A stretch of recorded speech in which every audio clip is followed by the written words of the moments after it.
this is the agenda. We're going to talk about the advantages and disadvantages of teaching online. I'm going to share with you some online teaching strategies and one-on-one strategies, because of course there is a difference. Depends if you teach some groups or if you teach people individually, there are some differences in strategies. And I'm going to share with you 6 online teaching companies. Okay, so maybe if you're interested, you can sign up and you can start teaching immediately. So here we go. Just give me 1 second.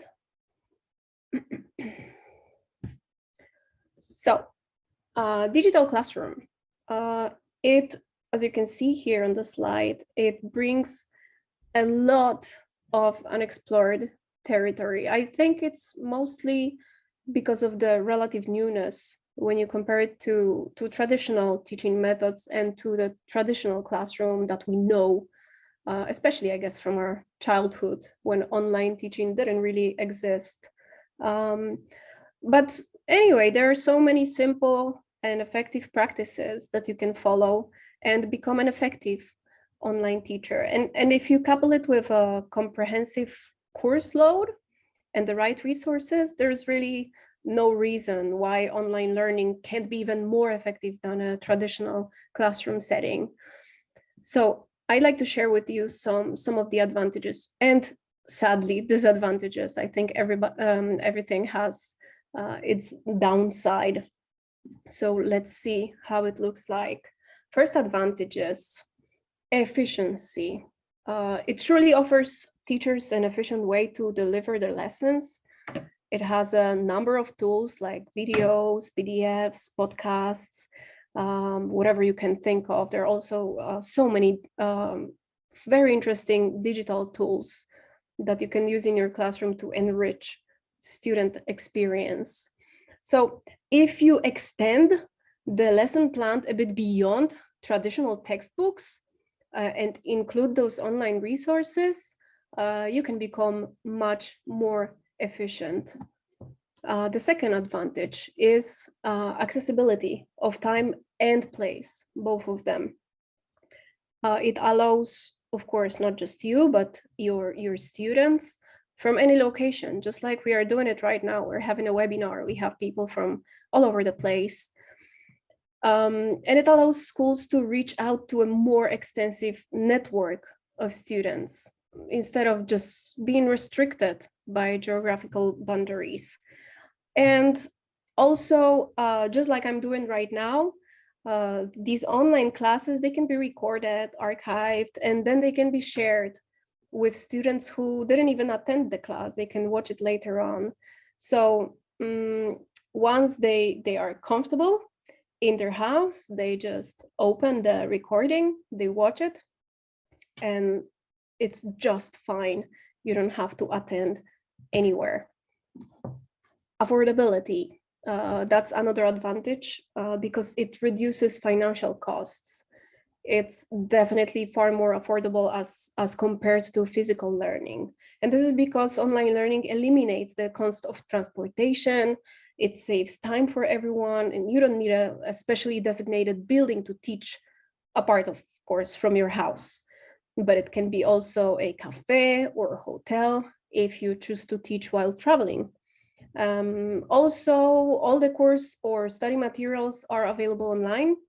So you're creating a paperless learning environment, which I think is more affordable and also beneficial to the environment.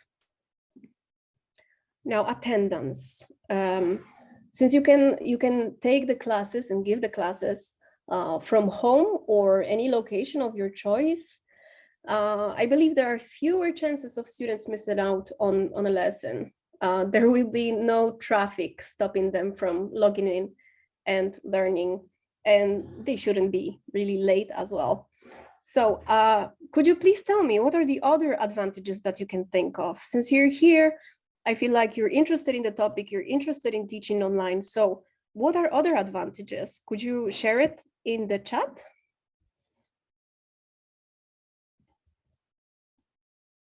Let me know if you have some ideas. Yeah, You can focus on certain weaknesses your student has. Okay, that sounds interesting. Could you give an example? Different opinions from different cultures. Okay, that's good. That surely enriches the experience of everybody. You can learn about different cultures from people that are on the other side of the world. That is definitely very good. And I've always liked it. I taught for a few months now. I was given some classes online, and I met many students from different parts of the world, and I really enjoyed it exactly because of that. Because, well, there are things in different countries you cannot even imagine, and it's great to talk about them. Okay, perfect. Keep me from getting bored in retirement. There you go. That's always a way to go. It's good. It's good to stay active, definitely. Students can rewatch the class recording for better comprehension. Yes, that's true. If you didn't understand something during the class, you can rewatch it, try to understand. You can contact your teacher later on and ask for some kind of explanation, further explanation. Individualization, gamification. Yeah, gamification. This is great. We have so many digital tools right now that it would be really bad not to use them. Digital interact. Yes, that is so true, especially for the young learners. I think when you're teaching kids or teenagers, they really enjoy the games. Like, I don't know, Kahoot. I don't know if you've heard of Kahoot. I think because of the pandemic, maybe everybody heard of that. You can make them interactive quizzes. You can show them videos. You can do really a lot of stuff. If she struggles with reading more than with other aspects of learning, teaching him or her online, you can foster reading abilities and master them. Yeah, I agree with that. This is really great. So yeah, you're giving all these examples, and as you can see, you can teach effectively without being physically in the classroom, and it's possible. Of course, it depends on student motivation. If they're really motivated to learn, they're just gonna learn. Doesn't matter where they are. Can be easier for students to collaborate outside of class time. Yeah, perfect. Earning from a remote location. Yes, if you love to travel, if you want to have that kind of life, you just want to go to a different country and stay there for some time, you're earning money, and it's just great because you can keep traveling and keep earning instead of just spending your savings, running out of money. More flexible working hours, definitely, and no commuting time. Yeah, in some cities, in some places of the world, it's really tough. When I lived in Bogota, I was traveling 2 hours every day, to and back from school. So 1 hour there, 1 hour back. And that was something that was killing me. You know, you're wasting 2 hours of the day just to get to work. It's not good. All right, so let's move on to disadvantages. And while I present you these advantages, you can start thinking about other options, and I'm going to ask you exactly the same question, okay?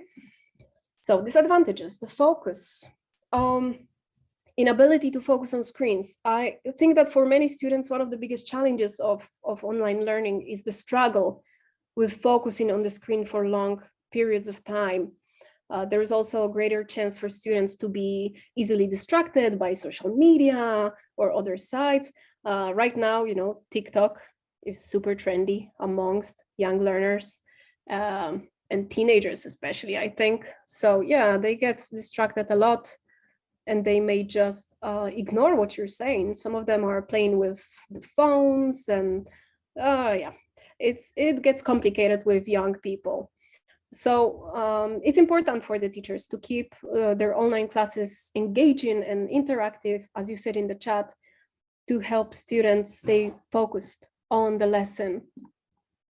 Another disadvantage, our beloved technology. So, for example, internet connectivity. Even though the internet is available nearly everywhere in the world, in smaller cities and towns, that consistent connection with decent speed is still a problem. So without that consistent connection for students or teachers or both, there can be, unfortunately, some lack of continuity in learning, and it is sadly detrimental to the process of learning, to the education process. The next one, training.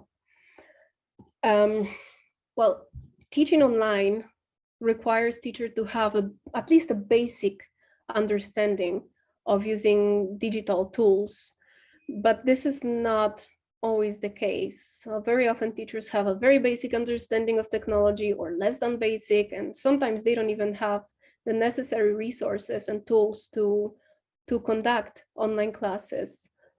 It's important that teachers get interested in researching good digital tools, looking for better solutions, and just learning how to use educational technology. There are so many free tutorials available online. So all those teachers need is a bit of goodwill, put some effort, spend some time on tutorials, learn how to use these digital tools, okay? Because giving a lecture for 45 minutes, let's say, this is not really engaging for the students, especially the young ones. And health. So managing the screen time. If you're teaching kids, many parents are going to be concerned about the health hazards of having their kids spend so many hours staring at the screen. And I think that this increase in screen time is one of the biggest concerns and disadvantages of online learning.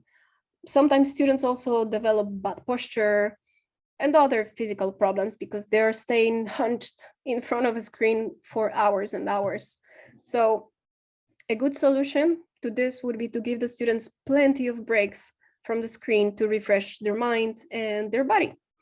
You can, for example, apply 30-second breaks in your classes to have a quick stretch. And this works well with small children because you can make it fun for them. You can come up with some kind of game and they're going to enjoy it. 30 seconds is really nothing, but it helps a lot to get back that focus on the class. So any other disadvantages that you can think of, let me know. Oh, yes. I can see that. I think you already have some experience in the classroom. There is so much noise. And if you work with groups of kids, that gets worse if they unmute themselves all the time. And it's just so complicated sometimes. I spent more than a year teaching online because, of course, everything shut down. And that was just unbearable sometimes. Kids would turn on their microphones and start talking and making jokes, or you would hear some background noises. It was a nightmare sometimes. So yeah, but I never used a headset. So good for me. Didn't kill my ears. Lack of one-on-one interaction with student during class time. All right. So you mean that the teacher cannot really talk to one person, right? There are ways to solve it. You can, if you have time, of course, you can, if you're using Zoom, you can open additional room and you can go there to that room with that student to talk to them. But of course, yeah, it's not face to face. It's never gonna feel the same as if you were just, 1.5 meters from that person talking to them individually. Yeah. Cases where families don't have enough computer. Oh yeah, it happened to me. Parents actually had to buy like a tablet or additional laptop just so they could have a class. Yes, some cultures are very loud when talking. I agree. Yes, it's true. So these are the advantages. Homework discipline, background discussion. So yes, it's true. And the thing you say about always having a plan B for the internet connection, technical hiccups, this is really stressful, isn't it? It's very stressful for the teachers. They always have it in the back of their heads that they have to be prepared for everything. Lack of benefits like health insurance. Okay, that you mentioned, this is really great. Yeah, you get a job on one of the platforms, you teach English, you get some pocket money, but yeah, you don't get those benefits. So anyway, that could be probably just an additional job, or maybe a job for a gap year for students. Yeah, it's really difficult to support yourself financially with that kind of job, first of all, and then yeah, you don't get any benefits. Yeah, that is true. All right, perfect. Thank you for sharing. When neighbors make noisy repairs during your class online. Yeah, it happens to me. It was terrible. Just so many things happened during the pandemic. Okay, so online teaching strategies to spare you trouble. I'm gonna try to share with you some of the some of the pieces of advice that I used myself during teaching online, and there are many, so be prepared. If you want to share additional ones, of course, you can type it in the chat. Okay, so number one, know the technology. Somebody mentioned that about internet connection, technical hiccups. Yeah, so you have to be prepared to troubleshoot. Let your students know you are working on it.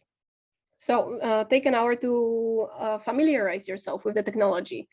Most online companies, they are offering additional training right now, so you will need to find some time to watch a couple of tutorials, a couple of videos. Also, you should be very clear to students about where they should go for technical support. Usually those platforms, they have support services, so students also have to deal with their problems as well. It depends where you work. If you work on the platform or if you work for the school online, some of them have support services, some of them not. You have to make that contact information available and be prepared to direct students to that support if they come to you. And number two, always expect the unexpected. Well, as we know, at some point, technology will fail, whether it is a video chat not connecting, or assignment, or resources links not working properly. This is going to happen. So as somebody said, have a backup plan for all the assignments and assessments that rely on technology. Be transparent in your communication to students about technology failure. For example, put a policy in place that outlines the actions students should take if they're unable to submit assignments due to technical issues, or any other issues for that matter. And don't be afraid to solve technical challenges in real time once you're in the classroom. For example, during synchronous discussions or collaborative real-time activities, just to save time. So if students are working on something else, you deal with the issues. You take that time and deal with these issues when they're busy.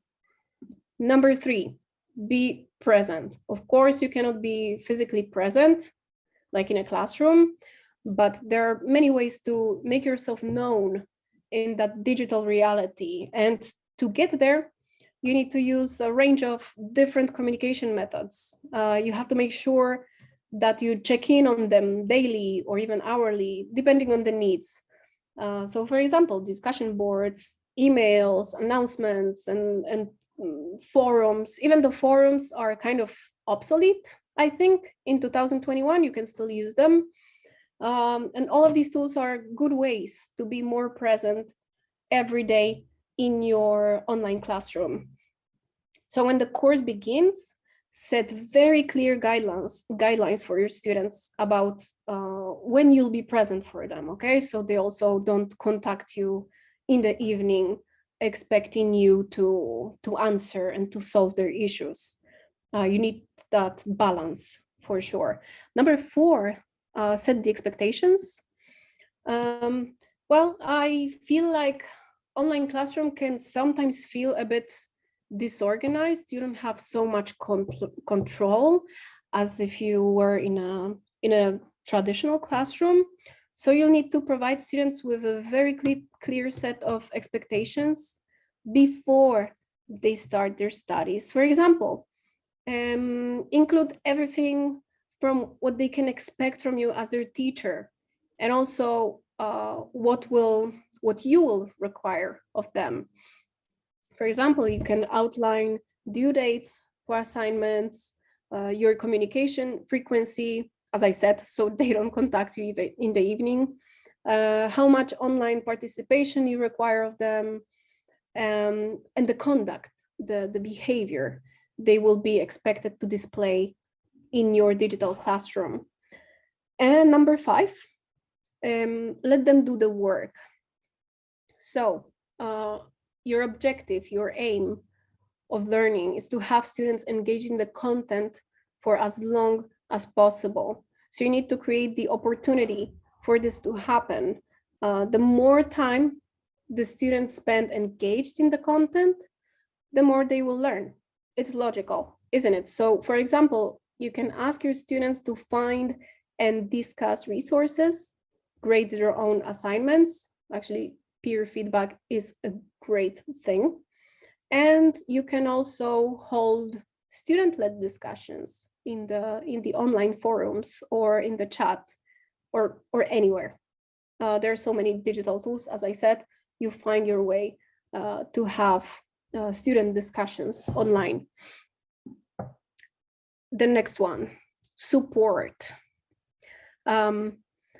Since, well, we know this is an online space, you want them to feel as supported as possible when they're there. If you use a variety of dialogue formats, you will be able to make sure that your coursework caters to all learning types. And as a result, it allows your students to flourish, to feel comfortable, to feel good in that space. So you need to encourage students to use the forum for discussion, but also you should set up small groups within the class so that students can engage in feedback and support with their fellow classmates. Number 7, keep the balance. At first, as you begin the course, you are probably gonna act as the manager of your little learning community. But as the course progresses, you should slowly transfer that responsibility to the community, to your learners. You should also gradually, so they don't really notice that, you have to retract out of the discussions that students have. So you have to step back a little bit, and your role is to observe what students do and just guide them in the discussions when necessary. Number 8, you should establish a sense of comfort. So students are, of course, when they are kids, they're looking to you to set the tone of the classes. You have to demonstrate some enthusiasm. You have to be excited about teaching. And that's going to help to alleviate fear, anxiety, some isolation that may appear in this environment. You can humanize yourself. Yeah, I know you're a human, but you can humanize yourself a bit more by, for example, you can post a welcome video. You can post your very, very short autobiography. You can post some photos of you, some photos that are telling the story about you, so students feel a bit closer to you. And you can also send links to some news, to video clips, so students get to know you. They know who you are. They know your personality. Also, what you can do to make them feel more comfortable, you can incorporate instant messaging, blogs or vlogs, and you should encourage them to use their cameras in the classroom. You can also try to ask questions that empower your students to question each other and get to interesting discussions. So it's good to ask them difficult questions. They're gonna surely be interested, especially teenagers. If you ask them some difficult question, they are going to engage in a very interesting discussion. Teenagers always have a lot to say.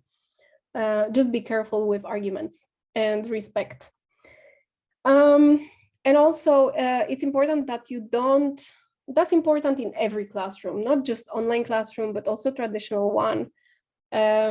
Treat all of the students as equals. So talk to everybody. Talk to everybody in classroom, not just to individual participants. Talk to all of them so they all feel like a community, like they're there together. Number 9. As you probably know from your own experience in life, when you write something to someone, let's say you're using WhatsApp or whatever you have, Messenger, sometimes things can get misunderstood in the written communication. So it's important that you craft very well structured responses and posts to your students. For example, when you give feedback on assignments, probably the best tone to use is a simple, clear, and very polite one. The key here is to leave absolutely nothing open for interpretation, or for that matter, misinterpretation. So keep it clean, keep it clear, and simple. Yeah, this is a big risk, I think, of giving written feedback, doing it online when you don't see each other face to face. Number 10, ask for feedback. This is also not just for the online classroom. We as teachers always give feedback to our students, but some teachers forget to ask for feedback. It's not a one-way street. So sometime around the second, maybe third week, you should ask your students for direct, honest feedback on how things are going. This should cover everything from content to teaching methods, to the assignments. You should also ask what areas require improvement. I think that maybe the best way to achieve this is in a somewhat formal tone. So you can post something on the discussion board and just see what pops up, just see what your students say. Of course, for that to happen, students have to feel very comfortable with you. They have to know and understand that if they say something honestly, this is not going to have any negative repercussions on them, on the grades they receive, for example, or on the way you treat them later on. So you need to create that kind of comfort and trust in your students. Number 11, I think that has been mentioned in the chat about personal relationships, that you cannot really talk individually to your students, but it's worth trying. Because getting that one-on-one time with each student is just as important as group communication. Students that are studying online, they can sometimes feel alone, isolated. So it's up to you to make an effort and reach out to them. You should use a blend of different communication methods. For instance, you can use personalized responses to their posts and emails. So if you're using forum for your classes, you can make sure that each student gets personalized response, maybe to a private inbox, okay, or to their email. So again, at the start of the course, you should set up some expectations about the best communication with them. But here's the thing, you should never give out your personal email address or contact details to a student. That applies to, for example, if you work in a school, okay, and you have online classes, you should not really share those information. But if you work on a platform, well, yeah, go ahead, share your information if you want to. But I advise you to have a separate email just for that purpose. Don't give your private email. Number 12, make group and individual projects. You always have to mix it up a bit in online learning to make it a bit more interesting. So a healthy mix of group and individual projects is the best way to ensure that that happens, that the engagement happens. You should also give your students some variety of learning styles, because it will enrich the learning capabilities, and it will teach them the importance of both group work and individual work. Especially if you work with young learners, I believe this is really important to do both, so they can also develop their 21st century skills, okay, like collaboration, communication. So yeah, that's my advice. Number 13, use really available resources. What it means, since your students will already be using their computer and internet to log into the learning platform, the best resources to use in the classroom are going to be, of course, online. And if you use relevant and good resources like digital publications or news sites, online videos, your students are probably going to be more engaged than if they had to refer to some textbook. Usually textbooks, unfortunately, are outdated. So you have to be careful what resources you're using. Also, whenever possible, and if you want to, mobile content is also great. You can download the apps with your students and use them to use some games, use some quizzes. So don't forget to incorporate anything that can be accessed on the smartphone as well. But that's up to you, of course. 14, you have to encourage peer learning. When you respond to forum posts, you should point out where students have conflicting views and maybe ask them to defend their positions. Conversations online, they sometimes get quite animated or even heated, especially when some classmates join their forces on either side of a debate. Another common strategy involves having 1 or 2 students lead a forum each week. So you'd have to require them lead the whole discussion under your eye, of course, so you can still oversight and guide them. There is a big advantage of that. In a normal classroom, discussions usually last an hour or so, or 45 minutes. But these kinds of virtual conversations, they can run for days or weeks, and they can get deeper and deeper, which maybe could not be the case in a traditional classroom. That's what I think. Longer discussion can sometimes lead to better results and deeper results. What if you teach one-on-one classes? Because most of the advice that I just gave you was about group classes. So how about one-on-one classes? What can we do here? These strategies are going to be maybe a little bit different. It's more difficult to teach just one person. You cannot make them talk to each other and collaborate or make group projects. So let's see what's there. We're gonna start with some advice on what to do before the class. So define your objective. That's number 1. You can't possibly determine if you have an effective lesson until you know what your objective is. So if you're teaching a one-on-one lesson, it's the best to define this objective or these objectives, if you have more, with the person you are teaching. And depending on circumstances, you could discuss this in advance or during the first lesson. If you have that open conversation about objectives, you can make sure that both parties, you and your student, are working to meet all the expectations of the other person. Number 2, depending on the objective, you will have to create or find some virtual classroom-friendly materials.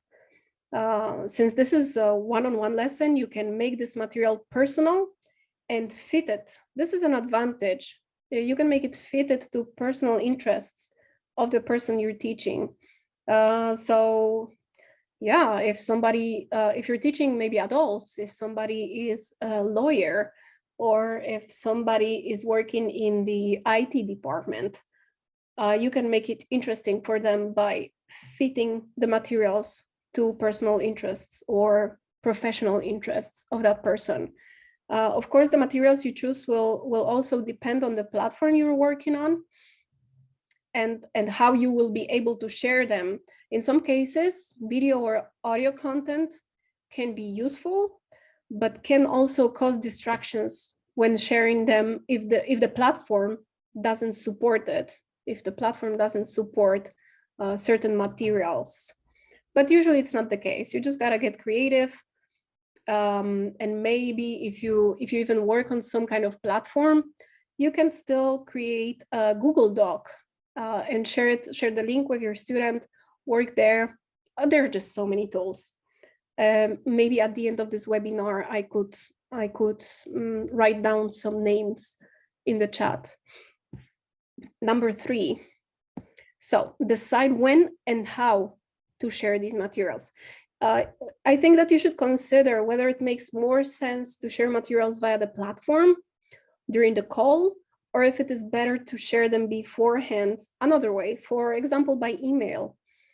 You got to keep in mind that if your resources are longer than a few minutes, it might make sense to ask your student to listen to them or read them or watch them beforehand, and only discuss those materials during the lesson.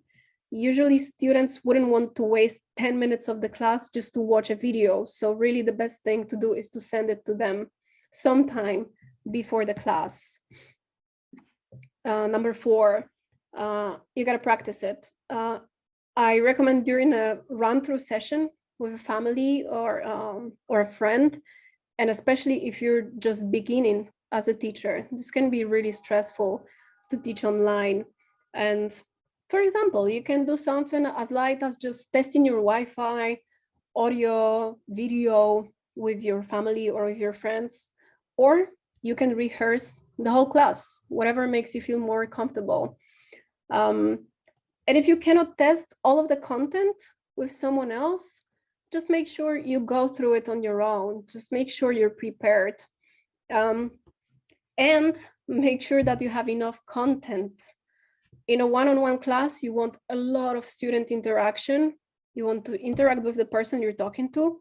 So in the end, you might not use it all, but just in case, make sure you have about that much material that will cover the whole class, especially if your student is very fast. You see, you never know, especially if it's maybe the first lesson, you never know how the person is going to react. So have as much as you can to fill the time with your activities. Number 5, you should have your student test out the platform beforehand. Believe me, there is nothing more frustrating than spending some minutes, let's say 10 minutes, 15 minutes of a lesson, just trying to sort out tech issues. So encourage your student to log into the classroom or use whatever platform, make him or her connect to the same internet, use the same device, the same headphones as they plan to use during the lesson. So make them test it. There are so many speed check websites. You can Google it. It's best if you and your student check the speed. Ideally, from what I know, you'll want to have upload and download speed of around 10 megabits per second for a video lesson. Of course, the higher, the better, but at least 10, okay? Now, during the class, during the one-on-one class. So let's say you have planned your physical space, all the materials you want to share, but there are still several things you should be aware of during the class itself. So let's see, I can show you some tips here. And I think that if you apply them, you are a bit more likely to create a good class atmosphere, good lesson atmosphere. So Have your student use videos. When we are online, as I mentioned before, it is much easier for us to get distracted by other things around us, either in the physical or virtual environment. So yeah, as you mentioned in the chat, family arguing, noises from the street, somebody is, I don't know, refurbishing their house next to you, and this is just way too annoying. And then we also have social media, so students just open different tabs and they get distracted. So I think that if both of you use your video function, you're increasing that probability that your student is going to engage a bit more. And I think that you are also more likely to be able to see if the student is less or more communicative, if he or she is having some difficulties. I know this sounds maybe like an obvious advice, but believe me that many students turn off their cameras for many different reasons. It's good to keep them on, even if it's not always comfortable for the students. It happens a lot. They just don't want to show their faces, but it's better if they do. So you can talk them into it. Number two, you should be speaking clearly and probably more slowly than you think is necessary. Depends on the level of your student, but understanding someone virtually is a bit more difficult than when you're talking to them face to face. And this is even doubled when you don't have your video on. And if your student doesn't have the video on, you can't track the facial movements of the person. If you are teaching, obviously we're talking about teaching English. So if you're teaching foreign language lesson, remember that they use what you look like to help them learn. So they see how you say the words and it helps to understand. It helps to repeat the words in the same way as you're saying them. So if there is no possibility for your students to see your face, try to speak even slower. Number three, you should be using gestures and facial expressions. If you're using the video, try to use movements that can help you explain what you're saying. That applies mostly to students who have very low level of English. So you can sometimes show something with gestures and you're making it possible to understand. You can use a digital whiteboard to draw something, and that's going to help them understand a bit more. But keep in mind that if you're making too much movement, you got to be careful with that. If somebody has a very bad internet connection, those movements are going to just make things worse. So you gotta feel the room, let's say. You gotta see what happens and apply the advice. Number four, make it interactive. It's probably one of the best ways to learn. You have to make everything interactive. But of course, all students are different, and some will speak up more without you having to ask them to do it, and others will need you to guide them before talking. So you should add a lot of interactive moments to your lesson, at least until you know the student. That will, I think, ensure that your student is getting all the practice that they need for improvement. So make it interactive, encourage your student to speak, and provide them a lot of activities. And once again, I cannot stress that enough, ask for feedback. And especially if you plan on doing more than one lesson with the student, but also if it is a one-time thing, ask for feedback on how you can improve for the future. Many times we think that something we did was bad or it was good, and then our students see something totally different and they tell us what needs to be worked on. And I think that all teachers need to understand that student feedback is a way of improving your own skills and at the same time making your student feel like they're being listened to. And these would be my advices, my pieces of advice.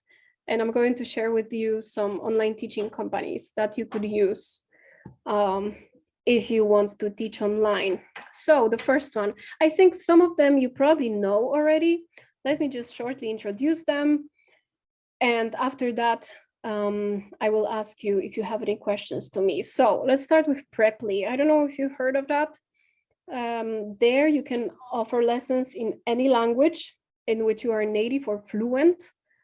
This is not just native speakers of English. You can also, if you're talented, you can also offer lessons in chemistry, math, art, whatever you want. So all you have to do is make a profile on their website, get accepted by the moderators, and then students can find you on the list. They can find you based on your price, based on reviews, based on your bio information, and also on calendar. You set up the days when you're available, and they can, based on that, they can find you. If they like your profile, they can book a lesson or even a package of lessons with you, and you will be able to work out all the details on the platform and then have a video call with your student. The good thing about the platform is that you can set up your own price. So you are the one who decides that, for example, you want to get $20 per hour, or maybe you want $15. But keep in mind that they are charging heavy commission, which at first is 33%, which is a lot. But then after a certain number of hours, goes lower. So you have to calculate well and see what works for you. The next one is Palfish. If you want to become a Palfish free talk teacher, you must have an English teaching certificate, so TEFL, TESOL, or something else. You don't need to be a native English speaker, and you don't need a degree. The age requirement for teachers also doesn't seem to exist, but there is a Palfish background check. And now they also have another option to become an official course instructor and teach the official kids course.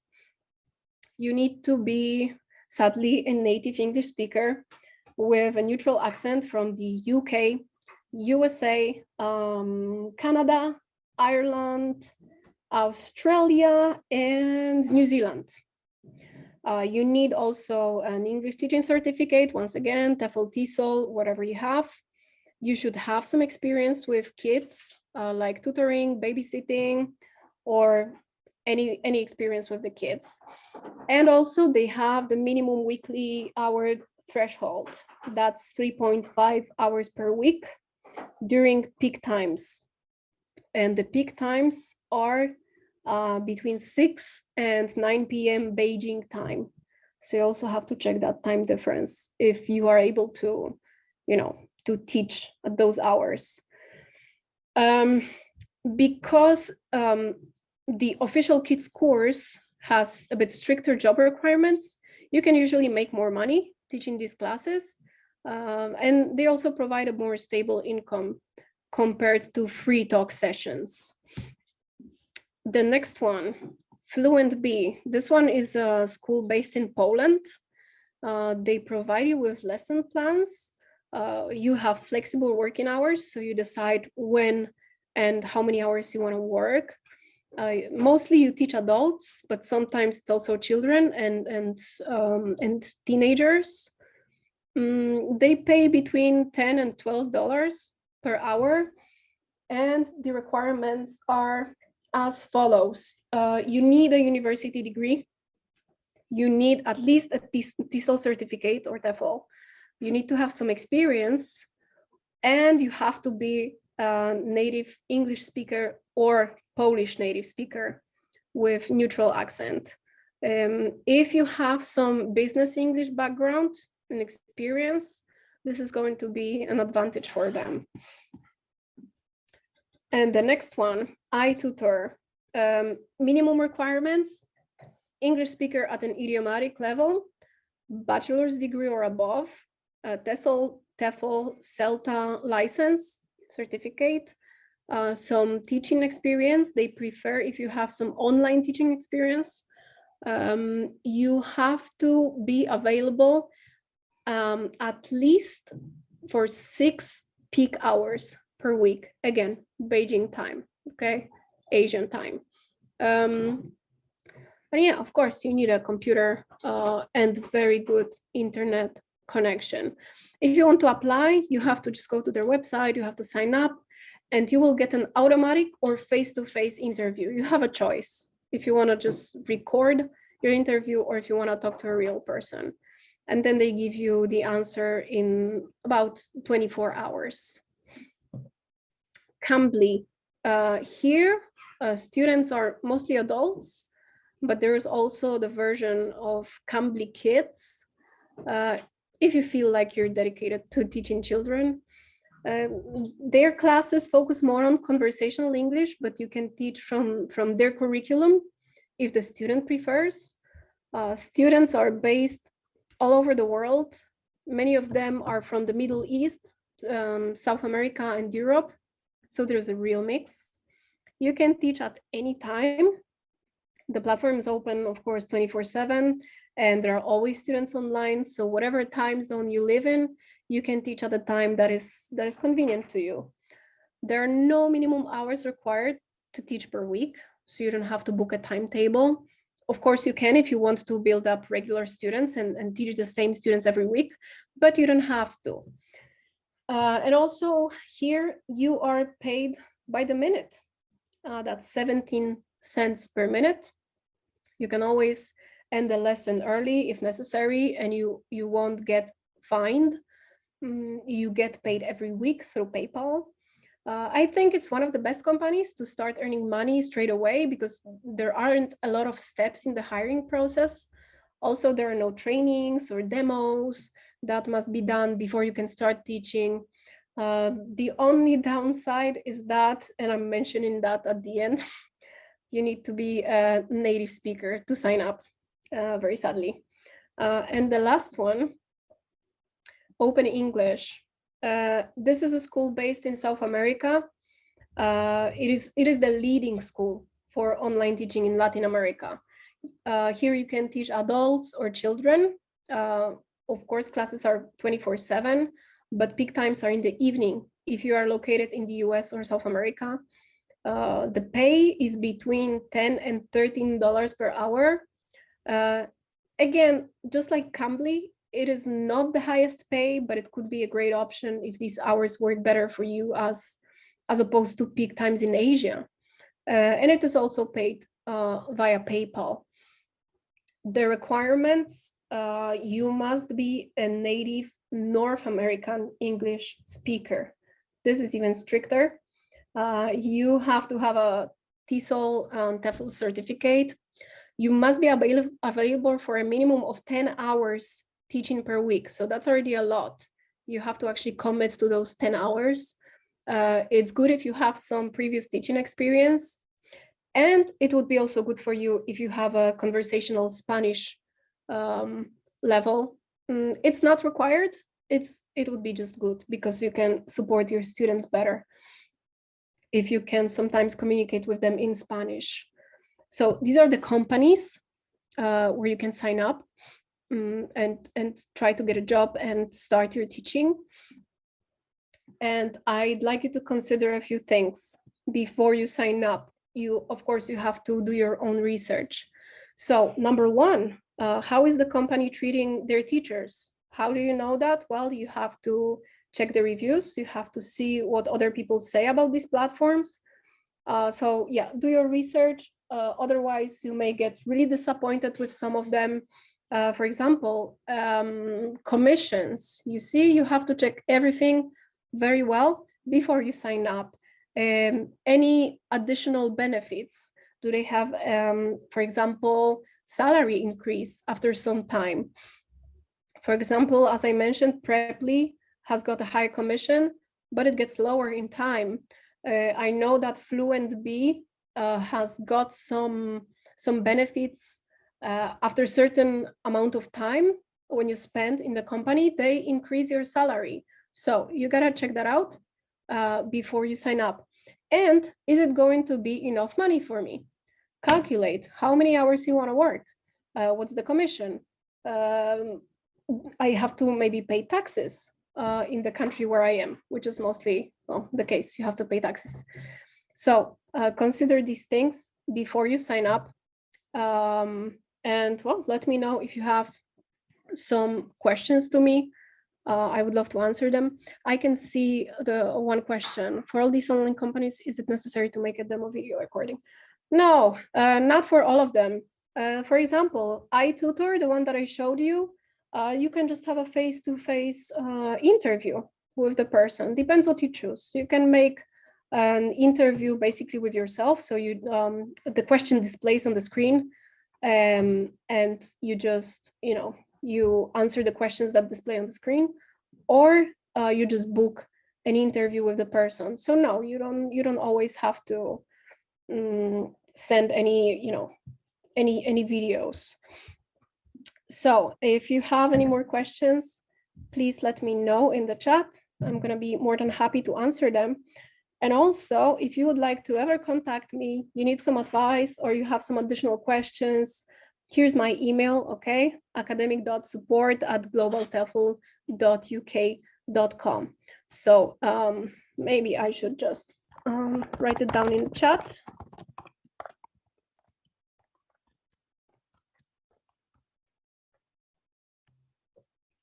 Here is the email. What are the best companies which hire non-native English speakers who are certified? I would say that you could try with Preply. This is one company that I know they don't require you to be a native English speaker. And also a good thing about it is that, for example, I can't remember where you're from. I think you wrote it at the very beginning of the webinar. But let's say you're from Russia. Obviously, your native language is Russian. So there is a very, very high chance that Russian students are going to sign up and you have a better way of communicating with them and you speak the same language and you can probably explain everything much better. All right, perfect. There is also a company called Cuepa. I'm going to write it down. Cuepa. I'm going to put an address, okay? They also hire non-native English teachers, and you can teach Latin children, Latin people, okay? They have, I can't remember now, they have like a special number of hours you have to work. Yeah, that's the company in Colombia. I can't remember now how many hours you have to work per week. Maybe my friend can help. Oscar, 12 hours a week. Yeah, he just told me. 12 hours a week, that's a commitment. I believe they pay 50,000 pesos, Colombian pesos per hour. But yeah, you really need to commit. That would be around, I believe, $500 per month. I can't remember now, so I don't want to lie to you. But yeah, there's also Cuepa. If you don't have any more questions to me, or if you remember something later on, just copy my email address and let me know your thoughts. Thank you so much for coming. It was very nice to host you here. And enjoy your day or afternoon or night. I hope to see you again next time. Enjoy.